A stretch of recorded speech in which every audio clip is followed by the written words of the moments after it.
செய்தியாளர்கள் கூட ஆயிரக்கணக்கானவர்கள் வந்து இணைகிறாங்க. எதனால இணைகிறாங்கன்னு நினைக்கிறீங்க? ஏன்னா அவங்களாம் ஒரு அளவுக்கு தான் பொய்யை தாங்க முடியும்.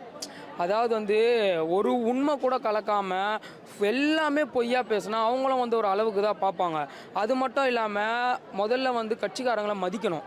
கட்சிக்காரங்களுக்கு உரிய அங்கீகாரம் கொடுக்கணும். நான் எதுவுமே கொடுக்க மாட்டேன், இருந்தா இரு இல்லாட்டி போனால் யார் இருப்பா? அது மட்டும் இல்லாமல் பெரியார்ன்றவர் இந்த கட்சிக்கு சொந்தம் அந்த கட்சிக்கு சொந்தம் கிடையாது.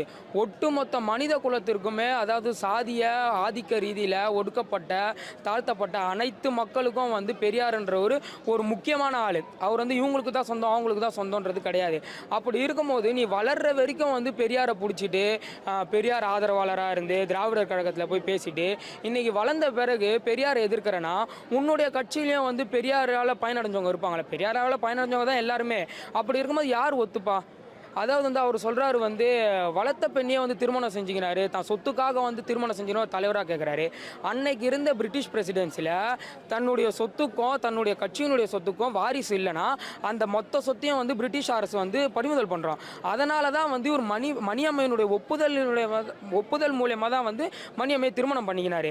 அது மட்டும் இல்லாமல் வளர்த்த பெண்ணை திருமணம் பண்ணிக்கினாருன்ற அடுத்து சொல்கிறாரு. அதாவது பெண் குழந்தை தத்தெடுப்பு சட்டத்தை 1956 தான் கொண்டு வராங்க. ஆனால் அவர் இதுக்கு முன்னாடியே திருமணம் பண்ணிட்டார். அப்படி இருக்கும்போது அவர் எப்படி தத்தெடுத்த திருமணம் பண்ண முடியும்? ஆனால் அவர் என்ன பண்ணுறாரு? இந்த மாதிரி அவர் பண்ண லீலைகள்லாம் நிறைய இருக்குது. ஏன்னா இளைஞர்கள்லாம் பார்ப்பாங்க. இன்னமும் அவங்க கட்சியிலேருந்து இந்த சேரதா போகிறாங்க.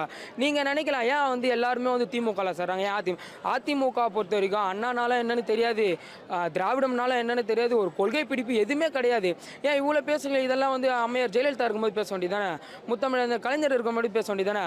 அவங்ககிட்ட திராவிடம்னா என்ன டெஃபினிஷன் கேட்டுருக்க வேண்டியது. அவங்க சொல்லியிருப்பாங்களா திராவிடம்னா என்னன்னு?